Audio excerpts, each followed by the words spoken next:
Pagbasa mula sa aklat ni Propeta Isaías.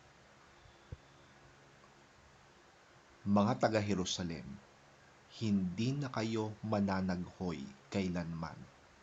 Si Yahweh ay mahabagin. Kayo'y diringgin niya kapag kayo'y tumawag sa Kanya. Kung ipahintulot man niya na kayo'y magkasakit o magdanas ng hirap, siya na inyong guro ay hindi magtatago sa inyo. Saan man kayo pumaling, sa kaliwa o sa kanan, maririnig ninyo ang kanyang tinig na nagsasabing, "Ito ang daan, dito kayo lumakad." Bibigyan niya kayo ng masaganang ulan para sa inyong mga tanim upang kayo'y mag-ani ng sagana. Ang inyong mga kawan naman ay manginginain sa malawak na pastulan. Ang mga baka at asno na ginagamit ninyo sa pagsasaka ay kakain sa pinakamaiinam na pagkain ng hayop. Mula sa matataas ninyong mga bundok at burol, aagos ang mga batis. Pagdating ng panahon ng kakilakilabot na pagpuksa at pagwasak sa mga tore. Magliliwanag ang buwan na animoy araw, at ang araw na may magliliwanag ng 7 ibayo, parang liwanag ng 7 araw na pinagsama-sama. Ito'y mangyayari sa araw na gamutin at pagalingin ni Yahweh ang sugat ng kanyang bayan.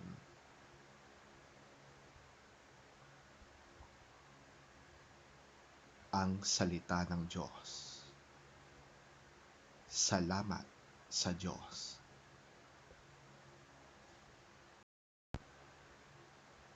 Ang mabuting balita ng Panginoon ayon kay San Mateo. Papuri sa iyo, Panginoon. Nilibot ni Jesus ang lahat ng mga bayan at nayon doon. Nagtuturo siya sa kanilang mga sinagoga at ipinapangaral ang magandang balita tungkol sa paghahari ng Diyos. Pinagaling din niya ang lahat ng mga taong may sakit at karamdaman. Nang makita niya ang napakaraming tao, nahabag siya sa kanila sapagkat sila'y nanlulupaypay at litong-lito, parang mga tupang walang pastol. Kaya't sinabi niya sa kanyang mga alagad, "Napakarami ng aanihin, ngunit kakaunti ang mag-aani. Idalangin ninyo sa may-ari ng aanihin na magpadala ng mga mag-aani."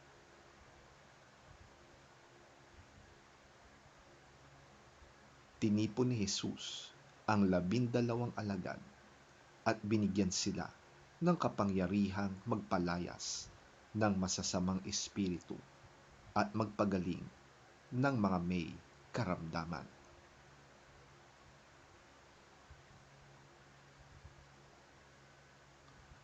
Sa halip, hanapin ninyo ang mga nawawalang tupa ng sambahayan ng Israel. Humayo kayo't ipangaral na malapit nang dumating ang kaharian ng langit. Pagalingin ninyo ang mga may sakit at buhayin ang mga patay. Pagalingin at linisin ninyo ang mga may ketong at palayasin ang mga demonyo. Yamang tumanggap kayo ng walang bayad.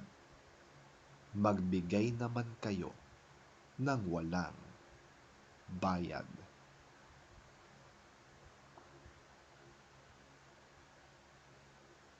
Ang mabuting balita ng ating Panginoon.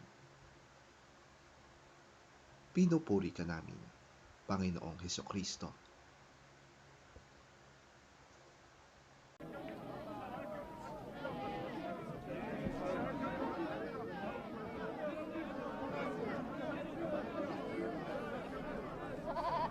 Jesus went through all the towns and villages, teaching in their synagogues, preaching the good news of the kingdom, and healing every disease and sickness. When he saw the crowds, he had compassion on them, because they were harassed and helpless, like sheep without a shepherd.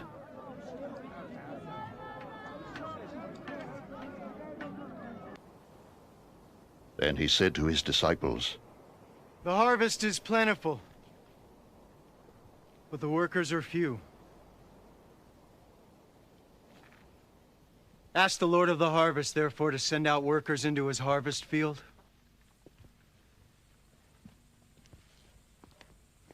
He called his 12 disciples to him and gave them authority to drive out evil spirits and to heal every disease and sickness. Go rather to the lost sheep of Israel. As you go, preach this message. The kingdom of heaven is near.